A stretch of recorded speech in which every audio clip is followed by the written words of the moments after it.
Oke, kita semua tahu ya, ujian nasional di Indonesia itu momen yang penuh tekanan, bener kan? Tapi selain pusing belajar, ada satu hal yang krusial banget untuk dipahami, yaitu aturan mainnya. Nah, kali ini kita bakal bedah tuntas peraturan resminya, supaya kita sama-sama paham apa aja konsekuensi dari tiap pelanggaran langsung dari sumbernya. Coba deh bayangin skenario ini. Kamu lagi di tengah-tengah ruang ujian, suasananya tegang, dan muncul kesempatan buat berbuat curang. Pertanyaannya sekarang bukan lagi cuma soal moral benar atau salah, tapi lebih ke apa sih konsekuensi nyata yang udah ditetapkan pemerintah? Yuk kita cari tahu jawabannya. Ini dia peta jalan pembahasan kita. Kita mulai dari dasar hukumnya, buku aturannya. Terus kita lihat sanksi buat semua yang terlibat, mulai dari peserta ujian, petugas pengawas, bahkan sampai ke level sekolah. Dan yang terakhir kita bakal bahas kenapa sih semua aturan ini penting banget. Oke, jadi semua aturan yang bakal kita omongin ini sumbernya satu. Keputusan Menteri Pendidikan nomor 56. Anggap aja ini kitab sucinya penyelenggaraan tes kemampuan akademik dan asesmen nasional. Semuanya ada di sini. Mungkin ada yang bertanya, TKA dan AN itu apa sih?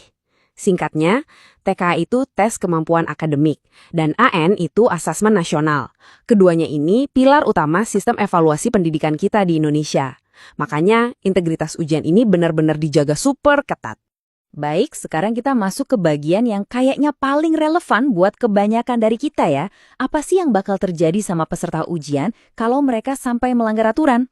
Ternyata sanksinya itu berjenjang teman-teman, jadi nggak langsung dihukum berat. Kalau pelanggarannya ringan, ya paling cuma dapat teguran lisan dari pengawas. Tapi kalau udah masuk kategori sedang, nah ini udah mulai serius. Ujian kamu buat mata pelajaran itu bisa langsung dibatalin. Dan untuk pelanggaran berat, wah konsekuensinya jauh lebih dari itu. Dan inilah konsekuensi paling beratnya. Untuk pelanggaran berat, setelah ada investigasi, peserta ujian bakal langsung dikeluarin dari ruangan dan nilainya resmi dicatat sebagai NOL. Betul, nol besar. Semua usaha belajar berbulan-bulan bisa hangus gitu aja. Eits, jangan salah. Tanggung jawab itu nggak berhenti di peserta ujian aja loh. Para petugas yang menyelenggarakan ujian, mereka juga punya aturan super ketat yang harus dipatuhi. Jadi siapa aja sih yang dimaksud petugas ujian ini? Ternyata cakupannya luas banget. Mulai dari tim yang bikin dan review soal, pengawas yang ada di ruangan kita, supervisornya pengawas, sampai para teknisi yang memastikan komputer dan jaringannya lancar. Semua orang punya peran penting dalam menjaga integritas ujian. Dan sanksi buat para petugas ini juga bertingkat, mirip kayak peserta. Kalau pelanggarannya ringan, cukup teguran lisan. Kalau sedang, mereka bakal dapat surat peringatan resmi. Nah, kalau pelanggarannya berat, ini nih, hukumannya adalah pemberhentian dari jabatan. Ini dia konsekuensi paling serius buat petugas.